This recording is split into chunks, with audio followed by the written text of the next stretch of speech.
Adrian Musri Faldi, Afrisa Salwa, Alisa Mareta, Andre, As, Christia Emilia Sari, Dominikus Beno,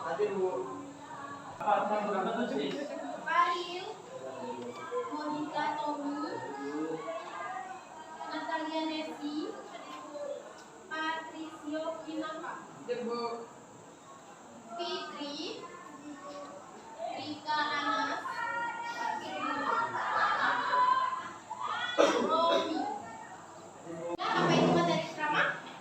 Belum pernah mendengar? Di SMP belum pernah?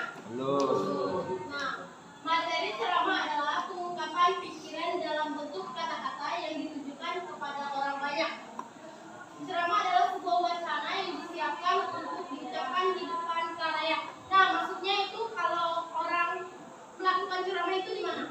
Depan umum. Contohnya seperti apa, Vincent?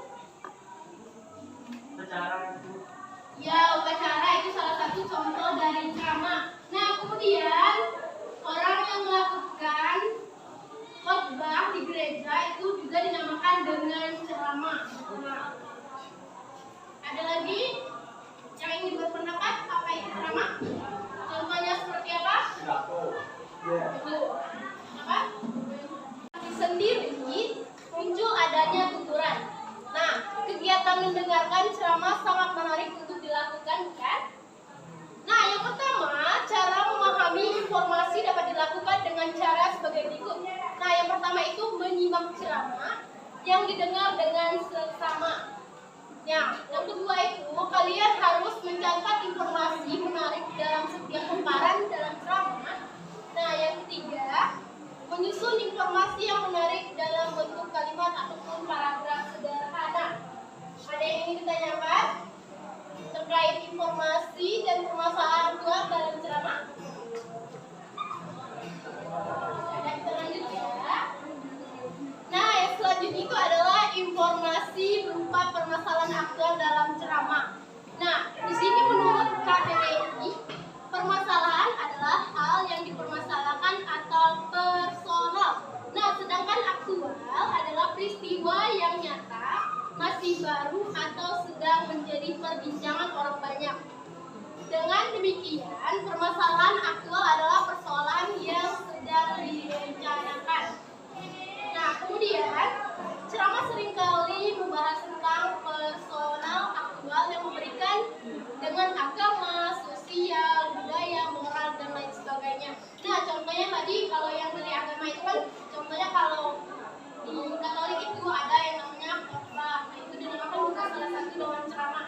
Di mana-mana juga sama kan, cuman perbedaan nama aja. Selanjutnya itu ada ciri-ciri dari informasi yang baik sebagai berikut. Nah, informasi yang bersifat aktual. Informasi yang bersifat aktual itu seperti apa? Informasi yang bersifat aktual itu seperti apa, Salwa? Kalau menurut saya, informasi yang bersifat aktual itu seperti informasi yang baru. Ya, betul. Informasi yang faktual itu seperti apa?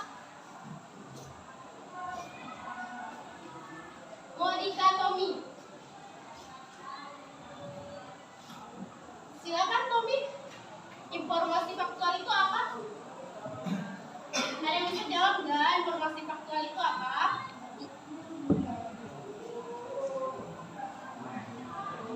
Silakan Salwa. Kalau menurut saya informasi yang bersifat faktual itu seperti informasi yang mengisi tentang fakta-fakta. Ya, seperti itu. Faktual itu bersifat dengan fakta-fakta. Ada yang ingin memberikan contoh lagi seperti selain Salwa? As mungkin? Tidak.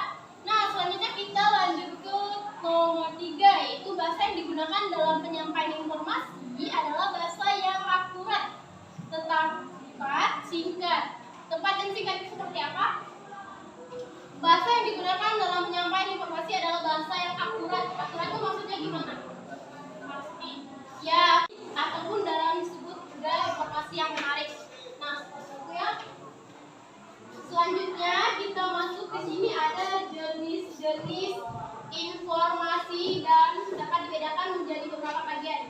di sini ada 5 bagian. Yang pertama itu adalah informasi berdasarkan fungsinya. Nah, yang kedua adalah informasi berdasarkan format penyajiannya. Nah, yang ketiga ada informasi berdasarkan lokasi. Yang keempat, informasi berdasarkan bidang kehidupan. Terus yang kelima itu ada informasi berdasarkan bidang kepentingan. Nah, sebelumnya di sini udah pernah mendengar belum nih apa-apa informasi berdasarkan fungsi itu seperti apa? Informasi berdasarkan format penyajiannya itu seperti apa? Ada yang udah pernah mendengar belum? Cio mungkin?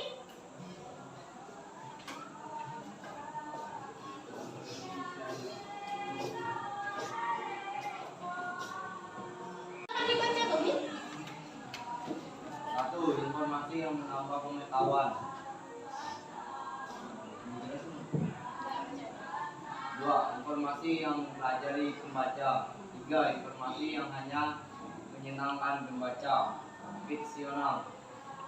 Nah, itu adalah termasuk ke dalam informasi berdasarkan fungsi kegunaannya. Nah, selanjutnya itu ada informasi berdasarkan format penyajian. Nah, bentuk penyajian itu informasi biasanya berupa tulisan, gambaran, atau lisan. Nah, kalau informasi berupa lisan itu seperti apa? Contohnya seperti apa? Saya mau dari sebelah sini dong. Fendi Yunitasari, menurut kamu, kalau informasi secara lisan itu seperti apa? Informasi secara lisan secara tidak tertulis. Secara apa? Secara tidak tertulis. Oh iya, informasi secara lisan itu adalah secara langsung yang dikeluarkan dari mulut kalian sendiri. Itu dinamakan dengan informasi lisan. Nah, seperti itu. Nah, selanjutnya itu adalah yang ketiga, informasi berdasarkan lokasi peristiwa. Nah, informasi berdasarkan lokasi peristiwa dapat dibagi menjadi informasi daerah, nasional, dan mancanegara. Nah, saya mau minta contoh dong dari kalian. Vincent, boleh Vincent kasih contoh misalnya informasi berdasarkan lokasi peristiwa di daerah itu contohnya seperti apa? Kejadian pembunuhan. Ya, itu kejadian pembunuhan. Misalnya nih ada informasi terdapat musibah di kampung ini, di daerah ini. Olahraga, musik, sastra, budaya, dan iptek.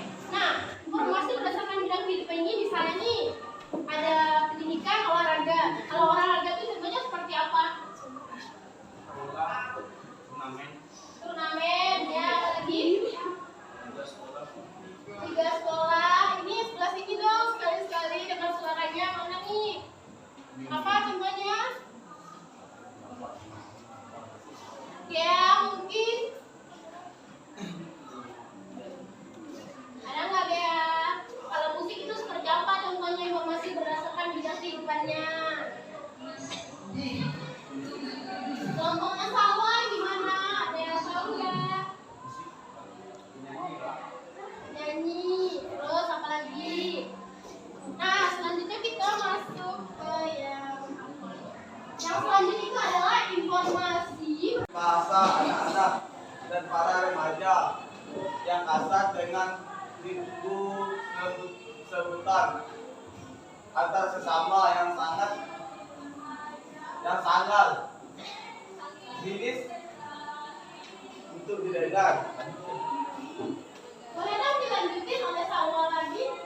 Fenomena tersebut menunjukkan adanya penurunan standar moral, agama, dan tata boyha yang berlaku dalam masyarakat itu. Ketidaksantunan berkaitan pula dengan adanya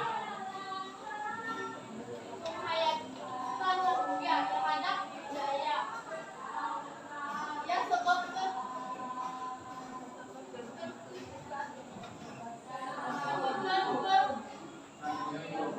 bahasa itu tidak hanya berkaitan dengan keserakahan dalam pemikiran kita ataupun kalimat. Kesantunan itu berkaitan pula dengan ada dan pergaulan yang berlaku dalam masyarakat itu. Kebiasaan anak-anaknya berbicara. Ya, ini di dalam teks ini dia membahas tentang kegelisahan orang tua tentang kebiasaan anak-anaknya berbicara. Nah, seperti itu. Nah, selanjutnya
menciptakan pokok-pokok isi ceramah. Yang ketiga apa?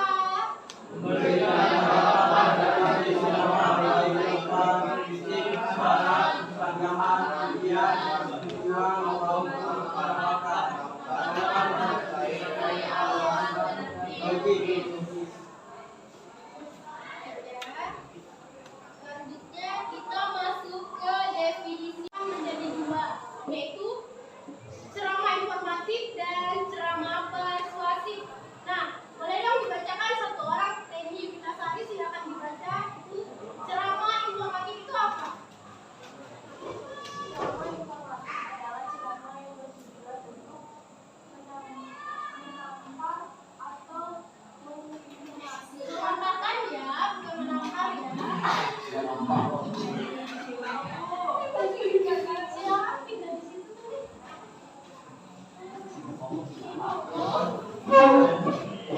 Lawan dan sebagainya. Nah, yang kedua itu pidato atau berbicara dengan bentuk yang cenderung bersifat persuasi, ajakan ataupun dorongan. Nah, itu ya. Tommy, kamu ngantuk ya? Silakan baca Tommy. Yang nomor 3 ya, nomor 4 ya. Silakan dibaca. Dalam pembicaraan di depan umum yang berisi penyampaian pengetahuan, keagamaan atau praktek beribadah dan ajakan-ajakan untuk memperkuat keimanan. 4. Persamaan berisi cara ditandai oleh kata berhubungan dengan contoh. Nah, langsung aja. Contoh penjelasan PNS berikan hasil PNS berikan hasil keputusan Kemenangannya. dengan merupakan pengalaman berbeda. Nah, yang selanjutnya silakan dilanjutkan Cio. Kalimat hubungan binasaan ditandai oleh konjungsi padahal sedangkan contoh pura-pura tidak tahu padahal dia tahu banyak. 4. Kalimat majemuk hubungan perhiasan ditandai oleh kata penghubung bahwa yaitu contoh berkas riwayat hidupnya menunjukkan bahwa dia adalah seorang pelajar teladan. 5. Kalimat majemuk hubungan atributif ditandai oleh konjungsi yang contoh. Ditandai oleh konjungsi yang. Nah, contoh itu pamannya yang tinggal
mengakhiri pembelajaran kita, mari kita berdoa menurut agama dan kita masing-masing. Bagi yang beragama Kristen, kenal saya bagi doa mulai. Allah Bapa yang kami sembah di dalam nama Tuhan Yesus Kristus, pada pagi hari ini Tuhan kami telah selesai dan dengan mata pelajaran di gerbang Tuhan. Tuhan berkatilah dia Tuhan, biar dia berjalan sukses Tuhan. Seperti yang kau menjanjikan di ayat-ayat Alkitab Tuhan. Tuhan kami berdoa Tuhan untuk kesehatan, untuk bidang studi apapun yang dia kerjakan biarlah berhasil yang di dalam nama Tuhan. Tuhan pagi ini Tuhan kami telah selesai Tuhan. Terima kasih untuk segalanya Tuhan, untuk pernyataan hari ini Tuhan. Kami berdoa dan mengucap syukur Tuhan dalam nama Tuhan. Haleluya.